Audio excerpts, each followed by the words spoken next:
దాంట్లో ఖలిస్తాన్ వేర్పాటవాదులు, దాంట్లో ఇక బంగ్లాదేశ్ వాళ్ళ దగ్గర నుంచి వచ్చినటువంటి స్టేట్మెంట్స్, ఇలాంటివన్నీ కూడా ఆ ఉద్యమాన్ని పక్కదారి పట్టించి ఆ ఉద్యమం మీద కూడా ప్రజలకి ఏహభావం వచ్చేలా చేసేసారు. విద్యార్థుల ఉద్యమం కాస్త దేశ విచ్ఛిన్నకర శక్తుల్లోకి వెళ్ళిపోయింది అనేది కూడా నా వ్యక్తిగత అభిప్రాయం సార్.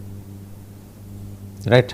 బాబుపాలూరు గారు, ఈ పంచదార్ల మైనింగ్ ఏంటండి? దాని మీద డిప్యూటీ సీఎం గారు ఉక్కుపాదం మోపారు. ఆ మోపక ముందర ఏంటంటే వీళ్ళు వెళ్ళి ధర్నా చేశారట. పంచదార్ల పవిత్ర క్షేత్రం ప్రాంతాన్ని నో మైనింగ్ జోన్గా ప్రకటించాలని. ఎందుకని ఆ స్టవ్ అంటే ఒక్కసారిగా ఈ అంశం మీద ఉప ముఖ్యమంత్రి గారు ఎందుకు రెస్పాండ్ అయ్యారు? ఎందుకని ఆయన ప్రతి అంశంలోనూ ఆయన ఎందుకు లాగుతున్నారు వీళ్ళందరూ, ఈ వైసీపీ వాళ్ళు? నాకు అర్థం కావట్లేదు. పవన్ కళ్యాణ్ గారు నామస్మరణ లేకపోతే వైసీపీకి అసలు మనుగడే ఉండదని వాళ్ళ ఫీలింగ్ అండి. మీరు చూస్తున్న విజువల్ ఉంది కదా, అదే పంచదార్ల క్షేత్రం. మీరు అవును సార్, అంటే ఆ విజువల్ ఇప్పుడు కాదులేండి, 2011 నుంచి వైసీపీ హయాంలో కూడా జరుగుతుంది. ఇప్పుడు దాని గురించి మాట్లాడదాం. ఏంటంటే వైసీపీ పెట్టిన దగ్గర నుంచి ఈ రోజు వరకు వాళ్ళు చేసిన మంచి పని ఏదైనా ఉంది అంటే, ప్రజలకు పనికొచ్చేది లేకపోతే సమాజానికి పనికొచ్చే పని ఏదైనా చేశారు అంటే నిన్న పంచదార కార్యక్రమం అని చెప్పాలి పార్టీని ఖచ్చితంగా. నేను ఎప్పుడు ప్రతి డిబేట్ లో చెప్తుంటాను, మీరు ప్రశ్నించండి, మమ్మల్ని నిలదీయండి, తప్పు చేస్తే నిలదీయండి అని చెప్పి అడుగుతాను. నిన్న ఆ ఒక్క మంచి పని చేశారు. కాకపోతే ఆ మంచి పని చేసేటప్పుడు కూడా మీరు కూడా చెప్పుకుంటే తప్పును ఒప్పుకొని మా హయాంలో కూడా ఈ ఎక్స్కవేషన్ జరిగింది. 2019-24 మధ్య ఏమైంది సార్ బాబు గారు? 2019-24 మధ్య వైసీపీ హయాంలో మనం కనుక చూస్తే మరి ఆ టైంలో ఎందుకు రెస్పాండ్ కాలేదు ప్రాపర్గా? లేదండి, అప్పుడు కూడా తవ్వకాలు జరిగినాయి. అప్పుడు కూడా జనసేన పార్టీ నుంచి మాట్లాడడం జరిగింది. మా కార్యకర్తలు దాన్ని ఎస్కలేట్ చేయడం వల్ల ఆగిపోయింది. అక్కడ ఆగిపోయింది, మళ్ళీ ఈ మధ్యన స్టార్ట్ అయింది. సార్, ఇప్పుడు ఒక వ్యవస్థ అనేది ఉన్నప్పుడు పవన్ కళ్యాణ్ గారికి నేరుగా ప్రతి ఒక్క విషయం చేరిపోతుందని చెప్పి ధృవీకరిస్తున్నారా ఈ మధ్య స్టార్ట్ అయిందని? వినండి, అంటే ఈ మధ్య స్టార్ట్ అయింది అనట్లా, రీస్టార్ట్ అయింది. ఈ మధ్య రీస్టార్ట్ అయింది. దాని మీద ఒకటే కదా సార్? సార్ ఒకటి జరిగినప్పుడు ఇప్పుడు 2019-24 మధ్యలో కూడా ఎక్స్కవేషన్ జరిగింది కదా, ఆ జరిగింది మళ్ళీ రీస్టార్ట్ అయింది అంటున్నాను. ఇప్పుడు జరిగిన దాన్ని మనం ఒప్పుకోవాలి, జరిగింది. కానీ అది ఎందుకు జరిగింది, ఎవరు చేశారు, దాని వెనుక కుట్ర ఏంటి అనేది ఇన్వెస్టిగేషన్ లో తేలుతుంది. కాకపోతే ఇక్కడ మీరు చూడాల్సిన విషయం ఏంటంటే ప్రభుత్వం ఎలా స్పందించింది, పవన్ కళ్యాణ్ గారు ఎలా స్పందించారనేది చూడాలి. సార్, ఇదే వైసీపీ గవర్నమెంట్ హయాంలో ఎన్నో మైనింగ్ కేసులు, ఎన్నో మాఫియాలు, ఎన్నో ఇసుక మాఫియాలు జరిగితే మేము పోరాటాలు చేస్తే మా మీద ఇప్పటికీ కేసులు ఉన్నాయి. కేసు నెంబర్తో సహా చెప్తా, ఇప్పటికీ కేసులు ఉన్నాయి. నిన్న పంచదారుల కేసు విషయంలో ఈ వైసీపీ వాళ్ళందరూ కూడా అక్కడికి దర్జాగా వెళ్ళారు, దర్జాగా వచ్చారు. ఒక్కరి మీద కేసు పడిందా?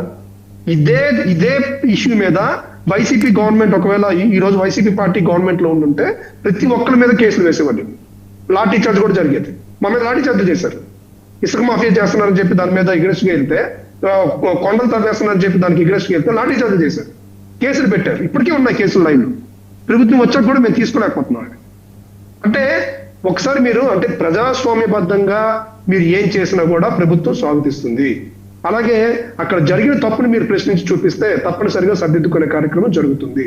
కాకపోతే ఈ తప్పు ఎవరు చేశారు, ఎప్పుడు మొదలైంది, ఎలా జరిగింది, ఇవన్నీ కూడా ఒకసారి సుందరపు విజయ్ కుమార్ గారిని ఎమ్మెల్యే మాట్లాడారు. ఒకసారి చూద్దాం. ఆయన ఎందుకనో హీ వాజ్ ఇంపేషెంట్, చాలా అసహనంగా జవాబిచ్చారు మరి మీడియా అడిగిన ప్రశ్న. ఒకసారి ఆయన మాట్లాడారు చూద్దాం. తవ్వకాలు జరగలేదు. అరే ఆగండి, మీరు క్వశ్చన్ వేసిన తర్వాత నేను అందుకే అరే మీరు అడిగిన క్వశ్చన్ సార్ వినండి. అరే వినండి, మీరు క్వశ్చన్ అయిపోయింది. గట్టిగా మీరు గట్టిగా అరిచేసినంత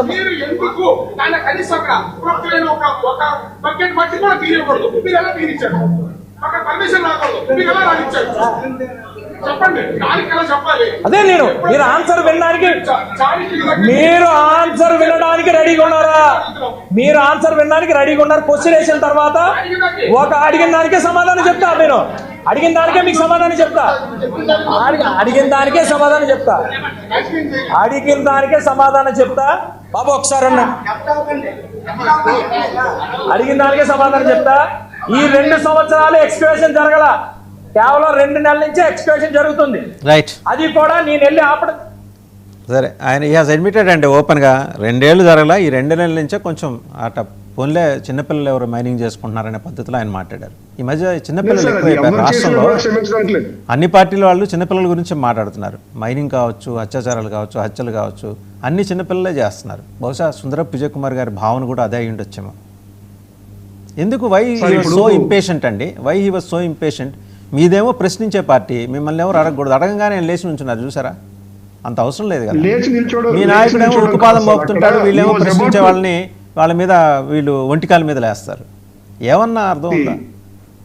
వాసుదేవన్ గారు, మీరు అక్కడ గమనిస్తే ఈ was about to give his explanation, but అక్కడ ఆపోజిట్ రిపోర్టర్ ఎవరైతే ఉన్నారో, సాక్షి రిపోర్టరా లేకపోతే ఎవరో తెలియదు కానీ, ఎవరైనా అడుగుతారండి సాక్షి, ఇంకెవరు అడగకూడదా? నాకు అర్థం కాదు. ఎవరైనా అడుగుతారు.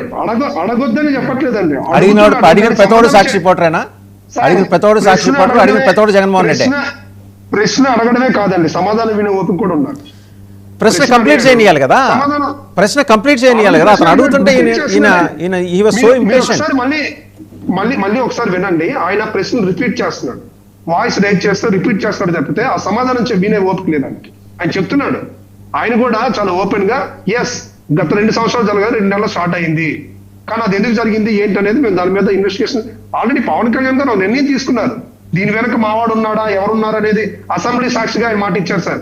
ఎక్కడ కూటమి ప్రభుత్వానికి చెడ్డ పేరు తీసుకొచ్చేటట్టు ఎవరు ప్రవర్తించినా, ఎవరు తప్పు చేసినా, ఇసుక మైనింగ్ ఈ విషయాల్లో ఎవరు తలదూచినా నిర్దాక్షిణ్యంగా నేను వాళ్ళని దూరం చేసుకుంటాను, చట్టపరంగా తగిన చర్యలు తీసుకుంటానని చెప్పి అసెంబ్లీ సాక్షిగా మాట ఇచ్చారు.